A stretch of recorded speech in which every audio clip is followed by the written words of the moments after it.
Climate change. Climate change. Climate change. Climate change is real. Real. Real and serious issue. Currently, glaciers are retreating all around the world. More erratic weather, dangerous heat waves, rising sea levels, and dying coral reefs.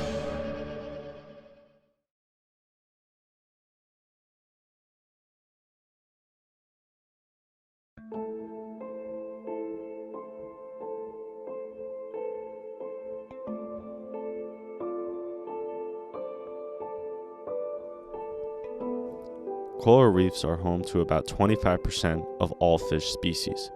They provide habitats, food, and protection for the numerous marine organisms. Coral reefs are also very important to people. They provide protection of shorelines, jobs based on tourism, and even medicines. Each individual coral is referred to as a polyp. Coral polyps live on the calcium carbonate exoskeletons of their ancestors. As the centuries pass, the coral reef gradually grows, one tiny exoskeleton at a time, until they become massive features of the marine environment.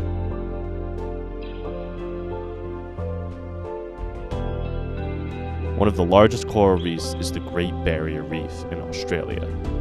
It stretches more than 1,500 miles long and is home to millions of fish.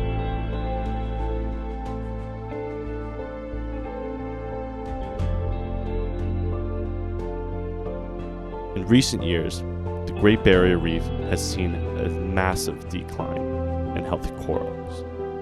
Rising temperatures is the main cause of the coral dying. The Great Barrier Reef's been having a hell of a year.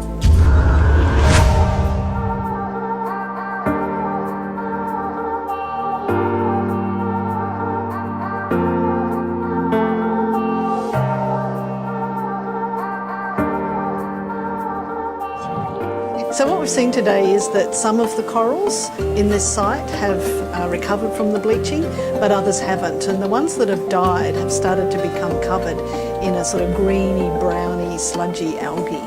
And what we're really worried about is that if bleaching keeps happening due to warming, then there'll be less and less time for our reefs to recover.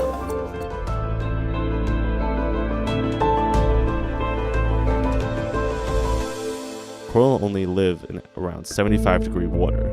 Anything higher, the coral will start to die. Cyclones also cause the coral to break up, leaving marine life homeless and exposed to predators.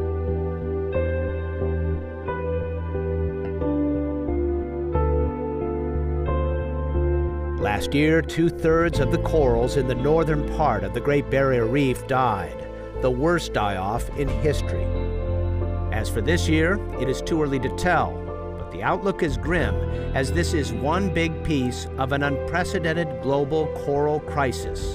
Globally, over 70% of the coral reefs around the globe have been exposed to the high temperatures that cause bleaching. As the reef experiences the worst bleaching event in its history. Coral bleaching occurs when the ocean stays at higher than normal temperatures, causing the corals to expel the algae that live on them. As the globe continues to warm and ocean temperatures increase, bleaching events like this will become more frequent and could occur annually as soon as 2030. As reefs become useless, species start to become invasive and intrude into other aquatic territories.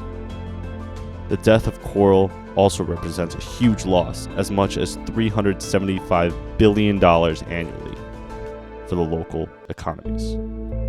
Reefs support local tourism and the commercial fishing industry as well. If these corals keep dying, our economy is going to be severely at stake. Some of the ways we can help save and rebuild coral reefs are using organic fertilizer to avoid chemicals running into the ecosystem, and a massive reduction in coal plants to help reduce CO2. This will ensure that temperatures don't rise.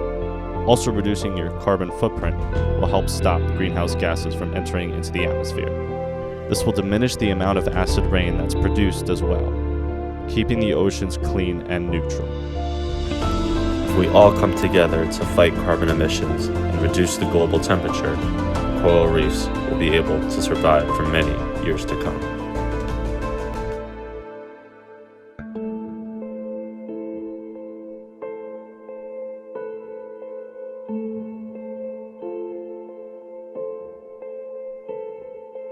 you.